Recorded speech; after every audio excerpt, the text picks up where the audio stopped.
Record.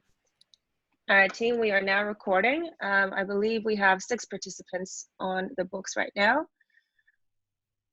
Oh, it's just us. It is the broadcast. Are we broadcasting yet? No, we need to. I believe that's You want me you, to do it? Rob. I don't have it. I got it. There we go. Everyone's starting to come in now. All right, nice one. If you're just joining us, welcome aboard. We're just waiting on a few more participants to join before we get started. We'll probably start in about a minute or two's time. But I hope you're enjoying the sunny weather if you're in Sydney, and you've got a nice jacket on if you're in Melbourne, and anywhere else, we're sorry. But we'll wait for you to join in before we get started. We're all really eager.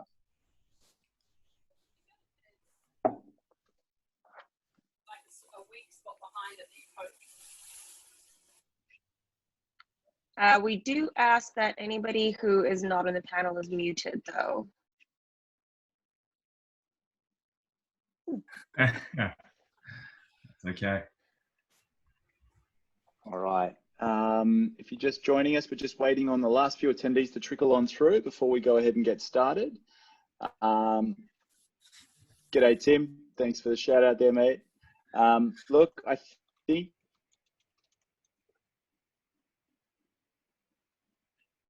next installment of Rocketeers live. I'll just do a very quick introduction on what we're all here for and the full purpose of Rocketeers. So it goes without saying, this is a really challenging time for business, particularly in retail.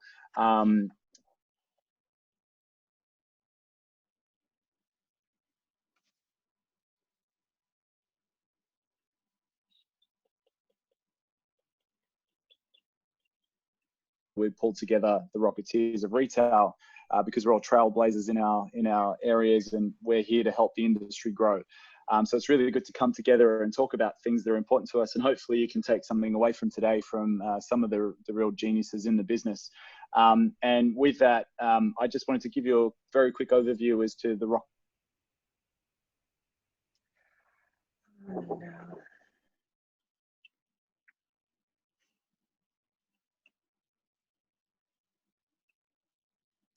Andrew Waite specifically, he'll introduce himself in just a moment. But we're a shipping platform that's helping a lot of retailers survive through this period, particularly as there's a need to work across multiple courier companies and kind of take care of shipping. Wait.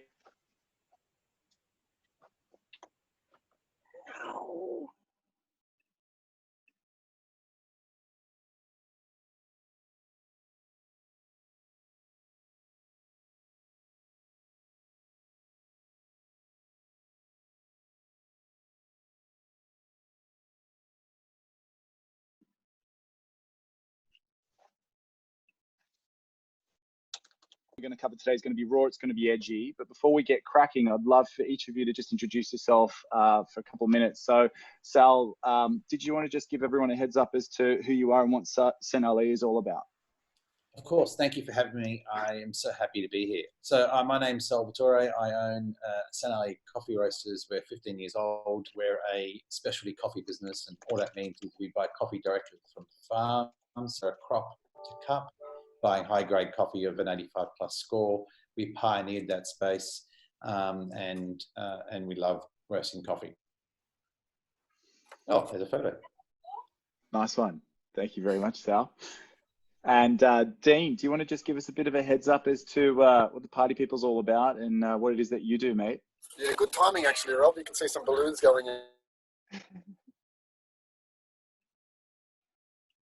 my stores today, and it's probably a bit of a rare time for balloons to be going out because at the moment obviously parties are illegal and there's not a lot of that going on. So yeah, times are tough for the party side of the business, but I guess later we'll talk a bit about how we're pivoting and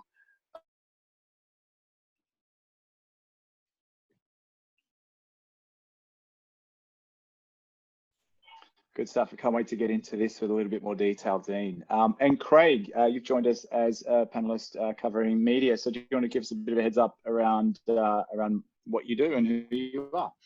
Yeah, of course.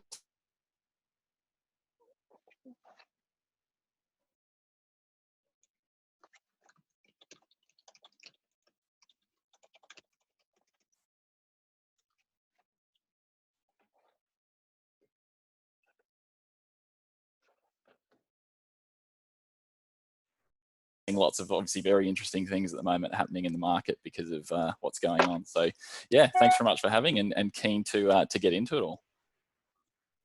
Nice one. Thank you very much, Craig. Guys, really, really glad to have you.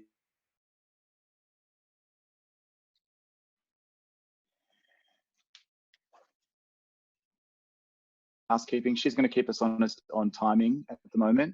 I'm not sure if she's frozen. No, there she is. Go for it. I am so sorry. The internet here is a little bit dodgy today. I've just asked everybody to get off the Wi-Fi, so hopefully no more interruptions. But I am here. I'm here. No, not here. Gone. So we have a space for questions to be submitted through the little Q&A field. So if you're obviously joining us through the web or a mobile, there should be a little Q&A button. If you want to submit any of your questions, we're going to be active.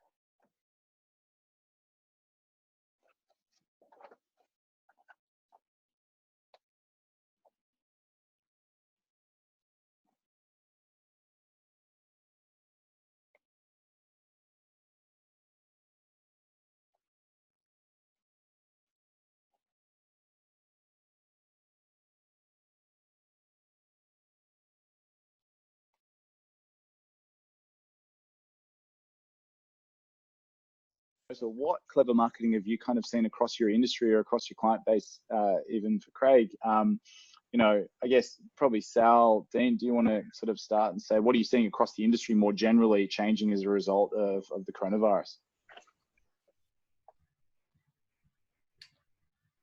I guess I'll jump in then. Yeah, I mean, we're seeing a few things. Obviously, like me personally, we've done a few little pivots in what we offer. So I think we're seeing companies slightly modify their offer, trying to stay true to their business, but slightly pivot. And then you've got you got businesses going completely left field. So I'll probably fit in both buckets. On one hand, we've pivoted slightly where on our homepage now we've got a coronavirus survival section, and in there we've got things for people to do at home, so arts and crafts, and dress ups, balloons, baking, that sort of stuff, so people can do it at home. And that's probably not a major pivot for us because we have all those products already. And Wadey gave me a few tips on that, so thanks, Wadey. And then you've got things coming left field, like we started selling hand sanitizer early, and Sal will probably tell you a bit about his story because he's probably got a better story than I do. But we got on it early and we had stock early, and we started promoting that we had sanitizer and we're selling it, and it was our bestseller for quite a while there. So we've got those you've got companies that are just completely pivoting and doing something very new and trying something different versus slight adjustments to their offer to maximize what they do and help their customers the best they can at the moment. Yeah, absolutely, Dean. And we'll kind of get a bit deeper on this in a minute, but I guess Sal, being in coffee, and for those that don't have a coffee yet, please get one. Feels great this morning. Big fan of kind of what you guys do, Sal, but cafe industry has been absolutely impacted by coronavirus. What are you seeing across the cafe industry? Yeah, so I mean, this is everyone's been impacted by COVID. So my disclaimer is I'm not feeling sorry for myself, right? But I was having a very good life up until, about January 3rd. I mean, I was chairman and semi-retired, and then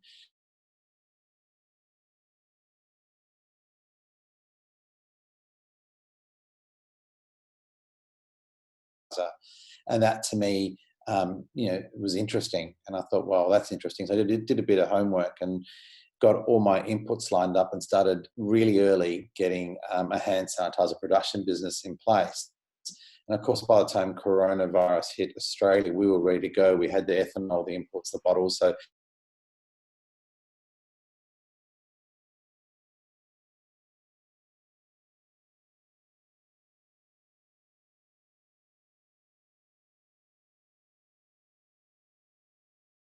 but I watched the screen continuously, and I think there were 8 orders a minute or something for about 24-hour period. It was quite a remarkable thing. So that hand sanitizer project, which is now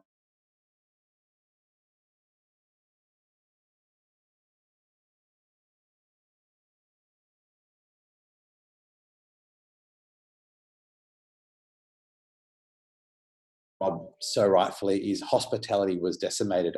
The numbers I've seen are there are 47,000 food and beverage business, only 10,000 come back, which is Wow. a sad state of affair for the vibrant culture we have here in Melbourne and Sydney and Australia.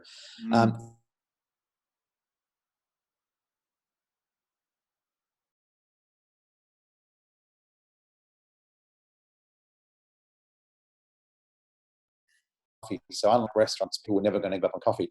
So we reformatted some of our main stores that went from 400 square meter stores to sort of 80 square meter general stores, and people could come in and get all their provisions. So very quickly we became a provision provider, so sort of thoughtful provisions, and also increased our delivery. So we had 10 trucks and 10 drivers. So we had our own delivery service you could order and get food delivered within 2 hours or an hour or whatever you needed. So that was our mini pivot, and the big pivot was a sanitizer.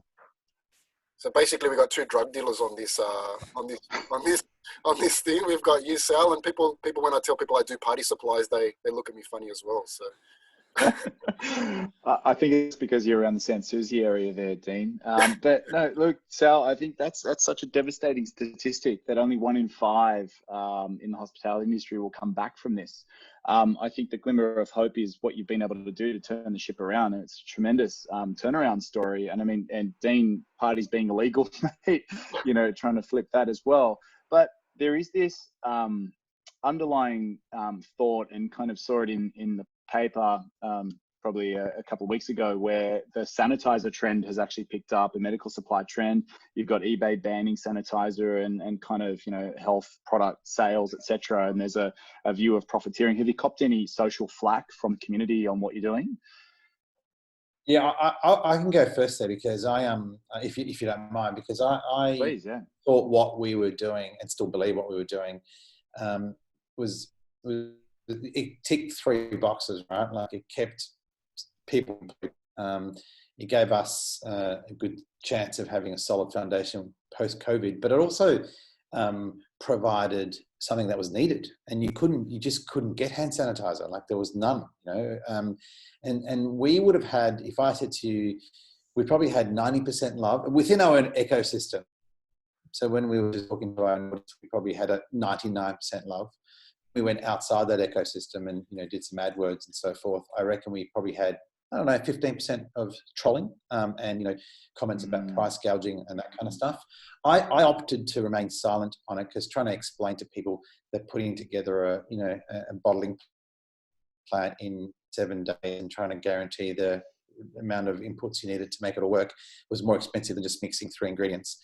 So I just opted to remain silent. But it was interesting to see people's reaction, right? So you had some people saying, "You guys are fucking legends. I can't believe you're doing this. Amazing." And some people saying, calling us price gouging bastards. And so because I'm paranoid, I rang Grant Samuel, who's the ex-head of the ACCC, because I used to be a lawyer once upon a time, and I made sure that we were all within non-price gouging parameters. And as it turned out, the ACCC is fairly toothed anyway. They can't enforce, they can't go after profiteering in any case.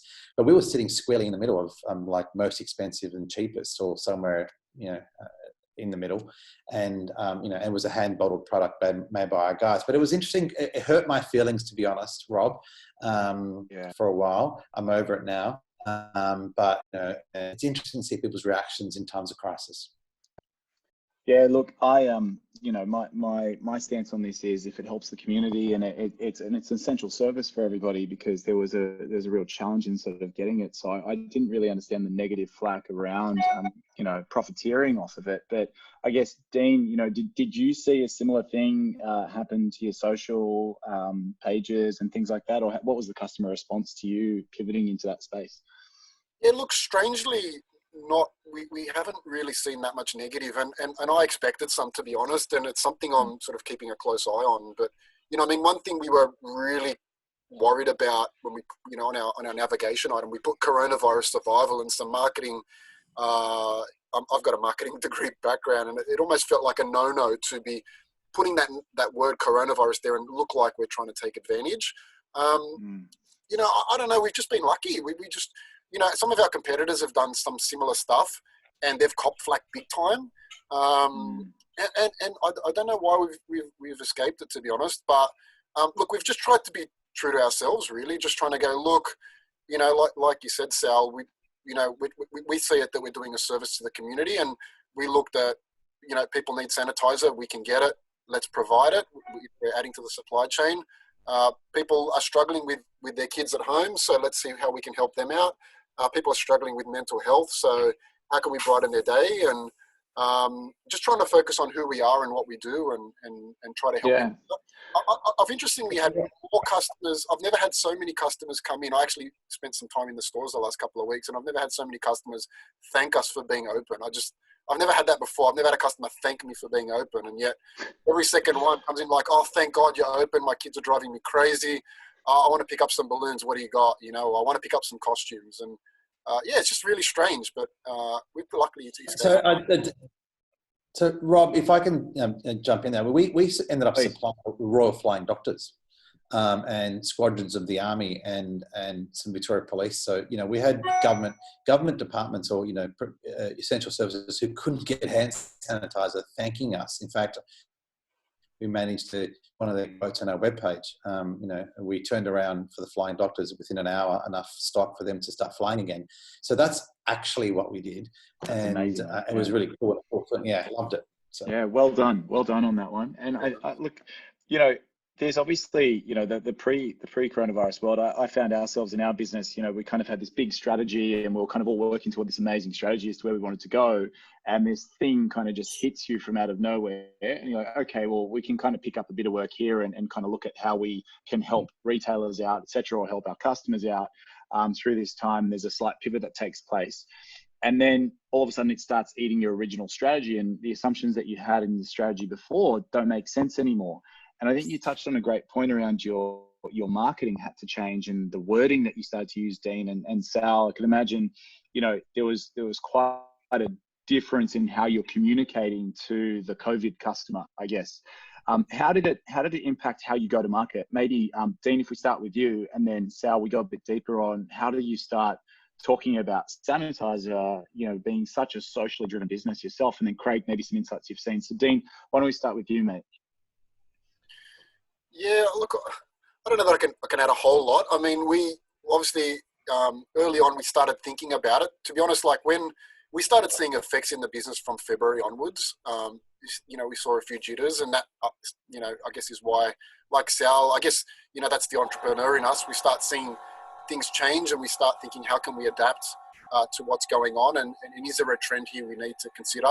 And then obviously as things started to get worse, that validated what we were thinking. Sorry about the noise in the background if you guys can hear that. Some people inflating some balloons again. And and so we that's where we started thinking about our options, and I actually got an email from Wadey saying, hey, think about arts and crafts. We're seeing that it's an area where you should jump into, and that's where that navigation item, I guess, came up, and we started thinking about, okay, well, how do we market? How do we go to our Facebook? How do we start telling our audience, what's the messaging? I mean, early on, before we started getting a bit more sophisticated about what we're doing now, the first thing was, hey guys, we're open to our customers, but then we started thinking, well, that's a bit insensitive because, the language is not good there. It's like we're encouraging people to have parties when they should be staying safe. So, one of the interesting posts I put up was just my personal story. We posted it on Facebook, me just saying, my son's about to have his party, and I'm going to have it at home with the wife and his brother and his sister, and we're just going to stay in and do that, and that's how people should be celebrating. And that got a really nice warm response from customers. And so I think it was just we're just feeling our way through it like most. I mean, from the beginning, it was like, I'm sure most CEOs that are sitting here, it was like war every day. There was a new announcement, there was a new stimulus, there was a new case numbers, where are we going, what's the future? It was really hard to figure out what's your marketing strategy. And I think even now, I wouldn't claim that we're all over it. We're probably only just starting now to scratch the surface on what is our new normal in terms of marketing for this current situation. And, we're working with .digital at the moment just to get some emails out to our customers on what we're doing. We're looking at Mother's Day coming up. So we've got a whole Happy ISO Mother's Day email campaign going out and product range going out. So we're really just trying to find out how do we customize our products and offering to go to market. So yeah, I mean, I wouldn't say we've got it together, but we're looking at, you know, email marketing, messaging. Yeah, what I'm hearing from you, Dean, is empathy, right? And empathy becomes really important. Sal, I'll come to you in a minute because I want to really dive into this. But maybe Craig, from what you've seen, you know, how have you seen positioning or messaging change? You know, what are retailers doing well through this time in terms of crafting their message? Well, I think we went through a couple of different phases with it. So certainly when it first hit, there was, I would say, a nervousness amongst marketers in terms of what is an appropriate message. And just coming to those points that some of Dean and Sal were talking about,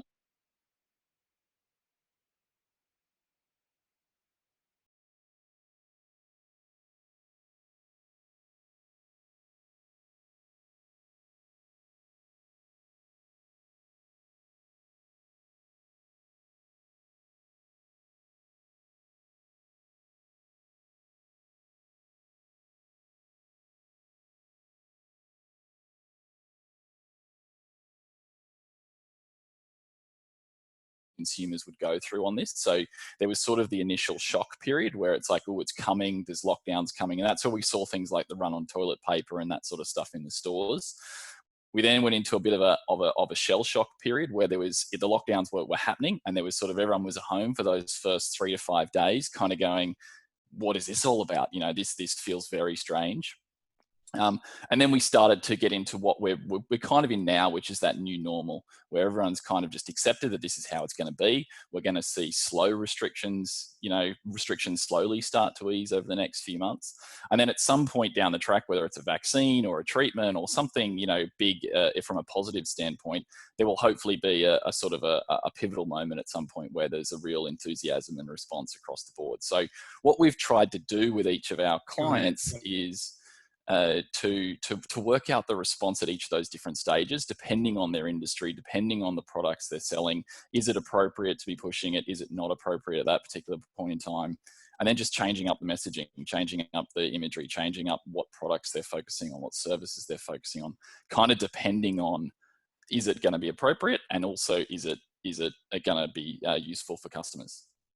Got it. Thanks for that insight, Craig. I think, you know, we certainly experience a similar challenge. You know, we're sitting there in our kind of marketing meetings thinking, well, we wanted to launch with our carbon offset product. Do we talk about carbon offset now? Do people care?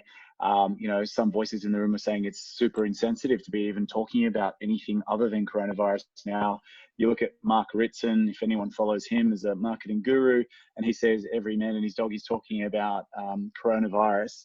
You know, it's about zigging versus zagging. But Sal, I guess, how did you approach it? Because obviously you've got such a strong brand. You know, I noticed before the whole COVID piece, you guys had that, you know, massive laneway festival.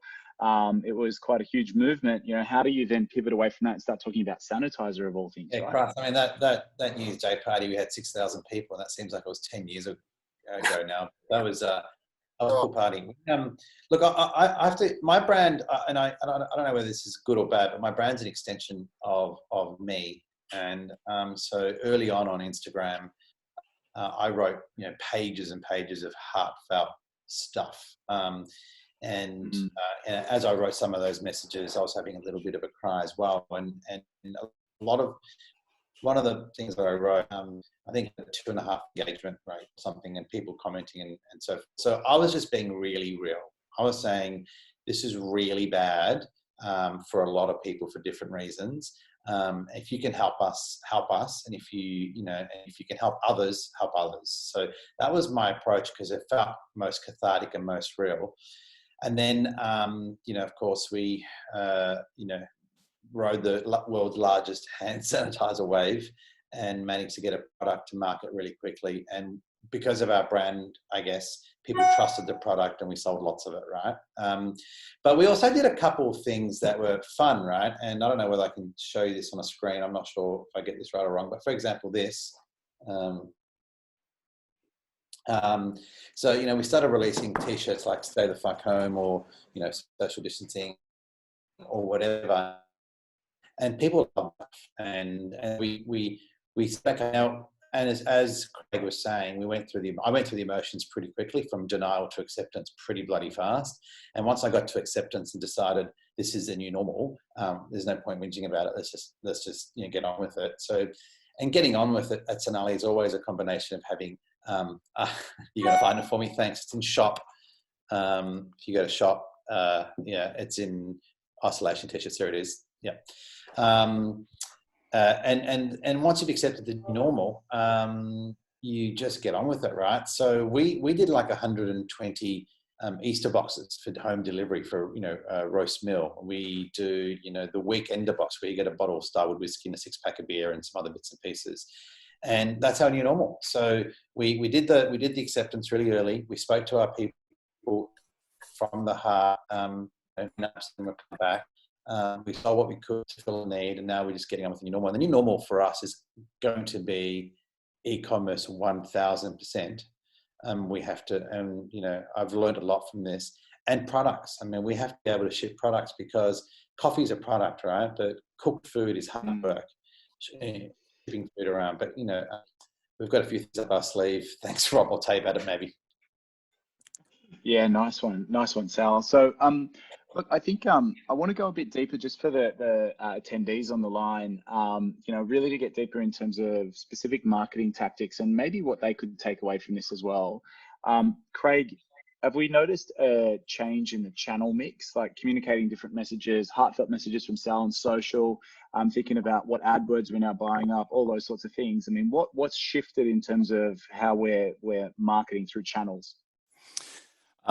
I think the first thing from a channel perspective is that it's the real shift is more in the tone than necessarily the targeting itself. So I think in the first sort of week or two from when it sort of became clear that we were going to see some pretty significant changes in the market and those sorts of things, and that we were going to go into lockdown, I don't think there was a single client in our entire books who didn't change their creative and change their advertising messaging and which products they pushed, just because it didn't feel appropriate. Like, you looked at your images and there was, you looked at the advertising images, I should say, and there was, happy smiling people talking about products or gathering with friends or holding the wines up and sharing or whatever it might have been. Just, it all of a sudden just didn't feel right.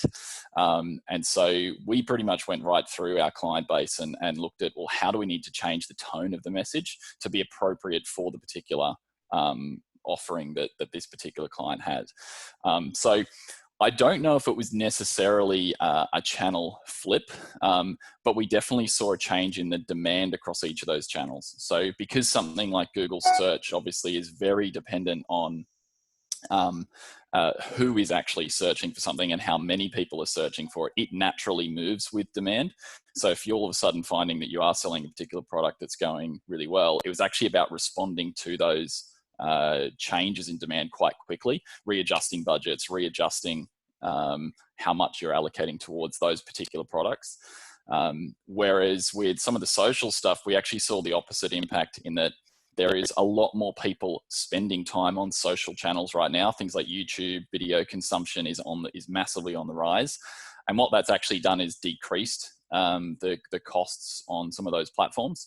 So because those platforms are largely working on an auction system, as soon as there is more available supply, and then you had a couple of big brands who actually pulled advertising and those sorts of things, it means that you've got a bit of a dip in demand, a massive increase in supply, and all of a sudden online ad inventory becomes a lot cheaper.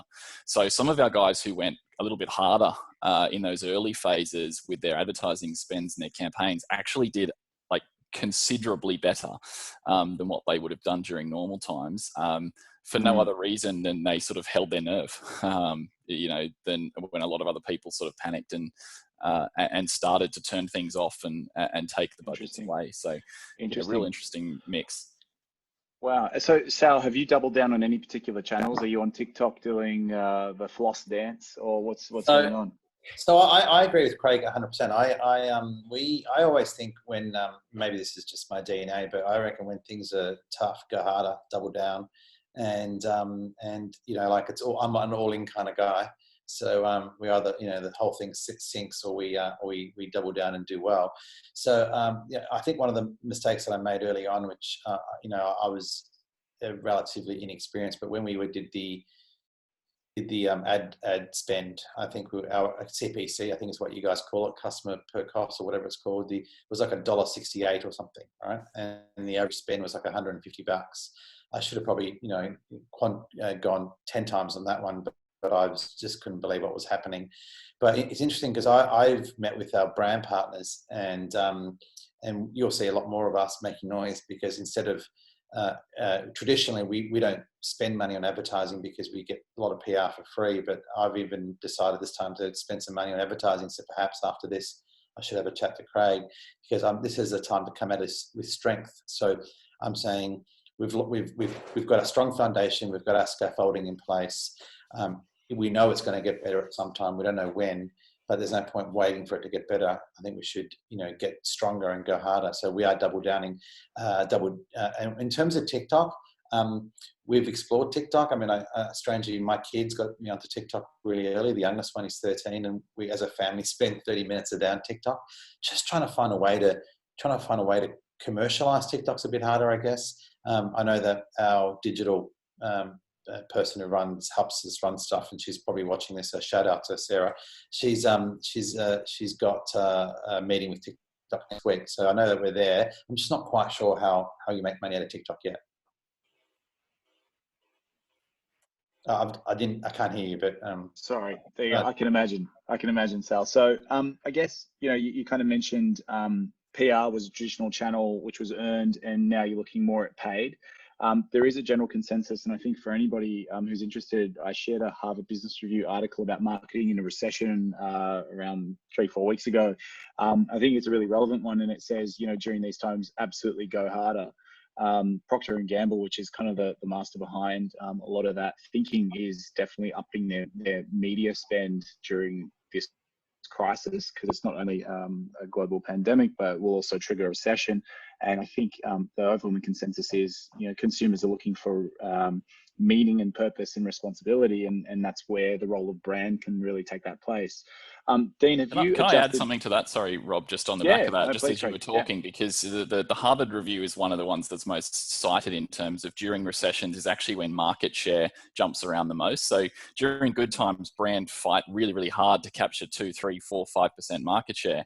And then during a recession, all of a sudden you can have 20 and 30% swings in particular markets just because of all the changes in advertising and consumer behavior. I saw the latest figures coming out yesterday that since the coronavirus crisis has started in this country, 41% of Australians have identified they have switched brands already. So, we're only sort of 4 weeks, 5 weeks into this process so far, or this crisis here in Australia. And consumers are already reporting that basically, 2 out of 5 of them have switched brand. And the reasons they were citing were things like availability, so stock levels, their preferred store wasn't opened, or they didn't have a good e-commerce offering. So they were switching to other brands that did. And so we're already starting to see some of that stuff happen, right now. Got it. Thank you. I think we've lost Dean, so I'll probably reach out to him and see where he's at. Oh, he's back. Yeah, that's a really good point, Craig. I guess the marketing through recession and kind of spending media, there are a few panelists historically on this forum which have said, should we really be doubling down in investment or not? But it really does depend on the product that you're selling, right? Are you seeing a difference in terms of certain segments within the market that should be spending and those that probably shouldn't? I guess maybe a question for Dean, like party suppliers, are you investing more heavily in your marketing? Have you pulled back on marketing? You used to have this great little model about the infinite marketing budget. Has COVID royally fucked with that? What's happening there? Yeah, I've gone on a bit of a roller coaster there. As you know, Rob, you asked me to jump on this on Rocketeers a couple of weeks ago, and I turned it down. And at the time, the conversation internally was, PR, marketing, forget all that, just focus on what the hell we're doing, figure out what our strategy is. So we literally just focused on that. And then once we had a few conversations internally, I think the thinking was the opposite. How do we, I should be doing more PR than ever right now. Now's the chance to actually get in the media while they're looking for good news stories, and what how can we actually, and it probably comes back to something I forgot to say earlier, just about our messaging and stuff. It was also about controlling the story. the more story we put out there, the more we can tell our story, the more we can, explain to people that we're trying to do something for the community and for mental health, and they're just trying to take advantage of the situation. So we've absolutely now started doubling on PR in the last couple of weeks. We've been doing a lot of social testing, I would say. So we've tested a lot of things. Like we did like I kind of alluded to earlier, we did a balloon bouquet on Insta that was Happy ISO birthday. We put that up as a little idea, and people loved it. People were calling up, asking for it, and that sort of led us into, that was a great little test. Now we're going to roll out more Happy ISO Mother's Day and all this sort of other stuff. So we're doing some testing to see what are consumers looking for and how can we adapt. And the other thing I'd probably say where I've seen an opportunity lately is joint ventures and partnering with other businesses.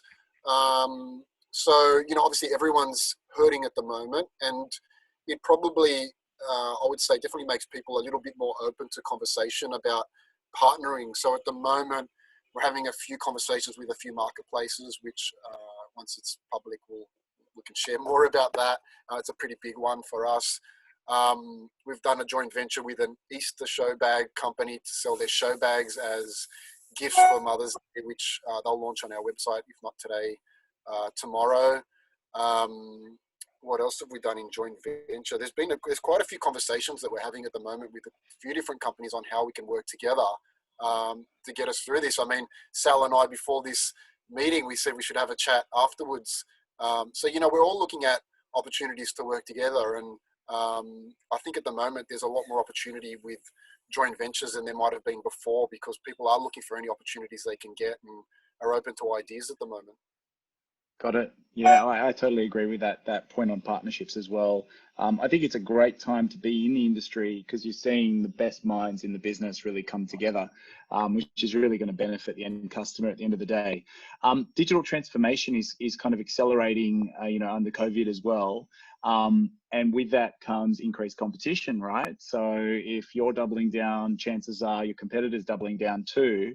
Are we noticing, competition increasing drastically, or what happens when everybody jumps into the same boat and starts doubling down on paid media and things like that? Open question, not sure who wants to. I think that's I think that's kind of where Sal and I are going to have a conversation later. But I mean, that's where my concern is with sanitizer, for example, how we got on Sal got on much earlier than me, but we both got on the trend reasonably early and we're in stock. And we took advantage while there was an opportunity. And provided the product where people needed it. But, my concern at the moment is the market's starting to get flooded with sanitizer now. And how do I manage the decline in, the fact that the market is everyone's doubling down on sanitizer now. Everyone's got it. Every corner store's got it. How do we now manage that life cycle for us as a party store selling sanitizer? The shop down the road is Sorry, I've got a floorboard store down the road in my neighbourhood selling sanitizer, and it's one of the best-selling items that everybody goes there for. So it's quite interesting. Yeah. Sal, sorry, I cut you off, mate. No, I mean, Dean, we're for us, I think sanitizer is here forever. It's not going away. The COVID scarring is going to be forever. So for us, we're developing sanitizer 2.0, which so be a product with. At the moment, anyone using hand sanitizer regularly is getting cracking of the skin and that kind of stuff. So we've got a moisturising product dropping next week.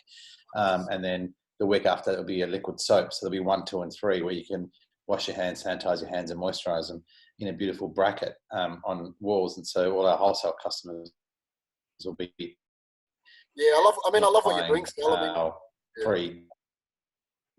So hand sanitizer is just a platform for moving forward, is what I'm saying. Like the thing is, our sanitizer is 100% Australian ethanol and 100% Australian made, and I think there's a desire for Australian product. It can be just an initial door for a whole bunch of other opportunities. I think it isn't just sanitizer, is what I'm saying. And I think it's pretty cool for you because obviously, like, you've created a whole new business out of situation. For me, I guess it's more a pivot, and sanitizer won't be here to stay for me as a product, I don't think, but it will after we talk about it though. That's true. So just with that, Sal, I guess and probably one for Craig as well, like you've got your loyal customer base, and then you would no doubt be attracting brand new customers. Are you seeing Sanitizer being that sort of beacon product which people are coming to the site for and then buying coffee, or is it those that buy coffee and are buying Sanitizer as well? I mean, what's the No, I think we grew our database up by over 200% or something in 6 weeks. I mean, it was incredible. That wasn't intentional. That was an accident. But we put out a big net, and we, as I said, the CPC was $1.68 or something for 3 days. So we got a lot of new people. And once you've got them on the website, because we do have Australia's best coffee, they do buy the coffee as well. And of course, coffee is a drug of dependence, and it's a reoccurring purchase. So it's a good one, as opposed to, say, for example, our T-shirts. I mean, unless you love our T-shirts and you want to buy every one we drop, it's not compulsory. But coffee, once you're on the bandwagon, you're drinking coffee every day, right? So yeah, got it. On that, sorry, Rob. Just on that, Sal, how's wholesale been affected for you guys in Australia's best coffee? So it's been it's been decimated. We were 21 tons a week, right? And now we're 5. So that's a lot of coffee. Because but still, I mean, I have to say, even with that downturn, so we're probably 25% of our old volume. The way we're structured, and we own our properties and we own our equipment, and we have no debt. We're a capitalized company, and so we can make it work in this environment. Had we been highly leveraged, it would have been a very strange set of circumstances to be in. I mean, we're of the view that we're a 100-year legacy company, and we buy one brick at a time, and we put it down when we own the brick. Yeah. And I was just going to say, just off the back of that as well, Rob, and the question around the sort of 2 different types of customers, and Sal's story kind of highlights it there. He's almost got 2 parts of the business going at 2 different paces at the moment. We're having a lot of those digital transformation kind of conversations, depending on whether you're in that sort of sector that right now is way down. So you could be in an industry, let's say like travel, tourism, hospitality, where it's obviously very negatively affected. And so the digital conversations are actually about establishing foundations right now while you're a bit quieter to set yourself up for when that bounce back comes, because at some point in the future everyone's going to have to start going traveling again. We're going to see hospitality and all those sort of things come back to life. And there's as to Sal's point earlier around things like hand sanitizer, there are going to be some behaviors that stick well beyond this. And so a lot of the things you can do now while your business might be a little bit quieter is to set up those foundations. And then on the flip side, we've got brands, like sort of Sal's and Dean's, hand sanitizer stuff, where they've got customers flocking to them right now, who are probably customers for the very first time. But they're not necessarily there because they're necessarily brand loyal or have had an attachment to the brand previously. It's just because it's a product right now that is hot. And we're seeing this across the board. We've got brands in supermarket shelves. We've got, home gym companies. We've got all sorts of different industries that are having kind of like record months, but it's all new customers who haven't previously acquired with them. So the strategies we're trying to put in place for them is actually to say, well, when this all ends and there isn't a massive run on hand sanitizer or toilet paper or home gyms or supermarket products, how are you going to keep those people buying from you? How are you going to establish a strong, loyal customer base that actually, otherwise what's going to happen is those figures are going to drop off just as quickly as they rose at the other end. And so everyone's got a different challenge depending on whether they're down now or up now. And what you do in this sort of period, I think, is really critical to how strong your business is in 12 months time, when we sort of move on from this and are in a different sort of cycle, so to speak. Craig, talking about SEO then. Oh, sorry, Dean, you go ahead, mate. Yeah, I think Craig's made a good point. I guess for us at the moment, the focus strategically now is where's the future and how do we come out of this? I mean, are we going to be having happy isolation parties and is it going to go crazy, or is it going to be a slow wind back and parties are going to be not happening for another 2 years? We're just trying to figure out what does the future look like for us and how are we going to manage that trajectory. And I mean, obviously we've got the new normal right now, but things will start getting wound back and just trying to figure out how do we come out of that. Yeah. So I guess, with that, I guess the permanence of all of this, obviously SEO plays a big role in terms of driving that organic traffic moving forward. I mean, what advice would you have for all the attendees on the panel now, I guess, in terms of investing in SEO? Should it be paid? What should the investment be? I think so. In terms of that breakdown, if it's a short-term demand boost or a short-term opportunity, go for your paid stuff, because your SEO is not going to move fast enough to capture short-term demand and rapid changes. And right now, I'd say more of our clients are focusing on their paid activities or changing up their paid activities than changing up their SEO. And that's simply for the fact that you can respond. You can change your messaging, you can change your tone, you can get your new imagery across, you can do all that so quickly, and you can test it and you can work out whether it's working or not. With SEO, though, we are seeing some pretty significant user intent changes. So keep in mind from an SEO perspective, what Google is trying to do is not match a keyword to a page. And that's how sort of people think about SEO from sort of 5-10 years ago. What Google's trying to do is actually understand the intent behind the search. So when someone types in something to Google, what are they actually trying to achieve? Are they trying to buy something? Are they trying to research something? Are they trying to learn more about a topic? And then it's actually trying to match content and websites and brands that solve that intent, not necessarily are a keyword match. And if you want to see this in real time, type into Google something like Corona right now, which if you type it in 6 months ago would have given you a whole result of beers. But if you type it in now, you get all the latest government information, you get the digital dashboards coming from Google, because the intent behind that search has changed. So what we're trying to encourage our clients to think about is, how is the consumer behavior and the intent behind some of these searches likely to change? So particularly for products that might have been stuff that you went out to the store to get, or go out and experience face-to-face or in the real world, shall we say, the intent behind those terms is likely to shift much more online, likely to shift much more virtual, likely to be trying to find ways to deliver that service or product in a very different way to what it has possibly previously been provided. And so we're trying to work on where we think consumer behaviors are going to be in 6 or 12 or 18 months time, because that's the sort of stuff that's kind of more relevant from an SEO perspective. Got it. Now, I just sort of linked to that, and one of the questions that's come through is, and probably this one I want to target toward Dean. So looking at, you mentioned experimenting with like craft kits or activities for kids, etc. There's a question around, is the new normal about finding new markets to enter with your existing products or services, like your ISO parties, for example? Or is it about finding new products and services to other existing markets to start competing in, like hand sanitizers and things like that, Dean? So what's kind of your focus going to be, and what metric are you using to kind of evaluate that?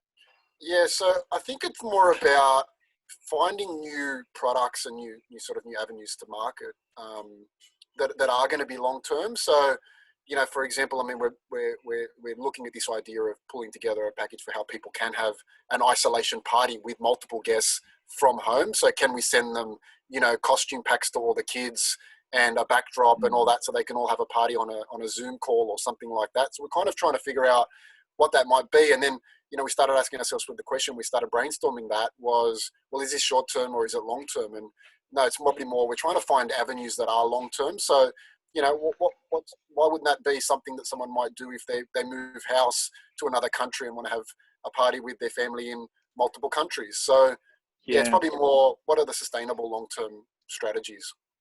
That's actually a great point. I think what this whole situation has kind of opened the world up to is the fact that we can be more connected. So, even my local gym now, I do my exercise online, but now I can start training with a buddy of mine who lives in Singapore. It's now starting to open us up to new social experiences and how we consume.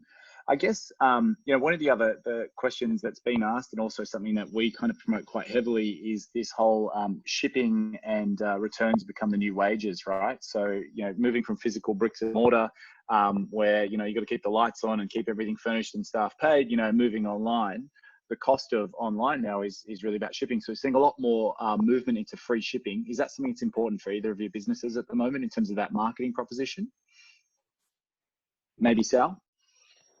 So I have to be honest with you, Rob, the quality of the audio has dropped a bit. What was the question? Free shipping, how important is it for your marketing right now? Has it changed? Free shipping. So you can hear me. I'll keep because all of you frozen. But the free shipping is a variable that tweaked continuously. So we try 55, we try 75, we try over 85, we try free shipping, and I think as Craig was saying, there's two different businesses. In our case, three. When it came to hand sanitizer, free shipping didn't matter at all. If we had an option for 1 hour express shipping, we would have paid $100 for it. It was, crazy to watch. When it comes to pre-corona environment, I think $1 is the magic point. And we said spend over, if we say over 75, it's fine. So we don't necessarily do a lot of free shipping. We plug it in and plug it out depending what we're trying to achieve. Got it. I'm not sure. Sorry, Sal, go ahead. No. But I mean, yeah, that's it really. It's just like we're not inactive in the management of the website. Like Yeah. So the line was a bit choppy, but Sal, I believe what you're saying is, you've always got to constantly tweak with it and see what happens. I think that's the key thing I'm taking away from the Sen Ali story, at least, which is give anything a shot, but keep monitoring it, and try and work it through. So shipping for you, Dean, has that been something you've toyed with through this period, or how are you treating it? It's a good question because it's something we are looking at right now, actually. I've been very anti-free shipping for a long time. And now we're really considering it. I mean, at the moment, with JobKeeper, wages are quite low. So we're looking at, how do we want to keep our staff busy. So shipping is one of the areas where we've looked at that as an option. So for example, we're sort of bantering around the whole Mother's Day period at the moment and offering free shipping for that. For balloon bouquets and even online for hampers. We've done an ISO hamper, for example, which has toilet paper and hand sanitizer and stuff like that. So yeah, we're looking at free shipping as an option where I've always been, very anti-free shipping. I mean, I've looked at the math of it going, well, that shipping costs me millions of dollars a year. And if I give free shipping, am I going to get that many millions of dollars worth of sales to offset it? And the math has just never added up for me. But at the moment, I think the math has changed because wages are cheaper. We need sales. We've got a fixed cost base, so we need to generate those sales to offset those fixed costs. So it's just a different formula right now. Got it. And is competition? I think, Rob, sorry, Sal. I think, Rob, the thing is data-driven in all the changes that are made for us. We just got to constantly tweak it and analyze the data continuously. And I think there is a space for free shipping, but not always.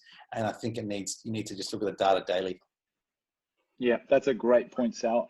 I guess to all of this as well, reverse logistics or returns is also a very important space, particularly now because you can't physically go into a shop, feel or touch anything. Are you looking at changing your propositions around the return experience as well?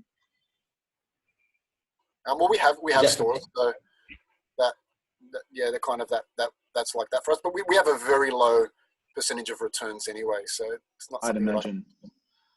Yeah. So I'd imagine that'd be similar for you too, given the consumption element. It's what I'm trying to do, mate. And this is a big challenge for a company like us because we're not massive, right? So I just remember as a when I was much younger, and I used to always get stuff when I was living in Paris, get stuff delivered from the US, and it would get faster to me than it would when I ordered stuff locally in France, right? And I'm trying to make that experience here in Melbourne. If someone's within 35 Ks of the CBD, I'll use my own drivers and fix things and get stuff in and out really quickly. It's when for us, we're delivering in Darwin or, Central Australia or something, it gets a bit hard for us to control the logistics, and the logistics are a challenge. And thankfully things like Ship It, which are fantastic, and make it easier for us. But that's in terms of return policy. I'm a bit like Dean. I mean, return a bag of coffee, right? Once you. Yeah, exactly. I would say probably something else we do is we do upgrade. We have been upgrading customers quite frequently to Express, where it's marginal cost as well. That's something we've seen as a marketing expense. So, sometimes the difference can only be 50 cents between regular and Express. So quite often we'll just upgrade them. Yeah. You know, there's a rule we have in place for our dispatch team. Yeah, I think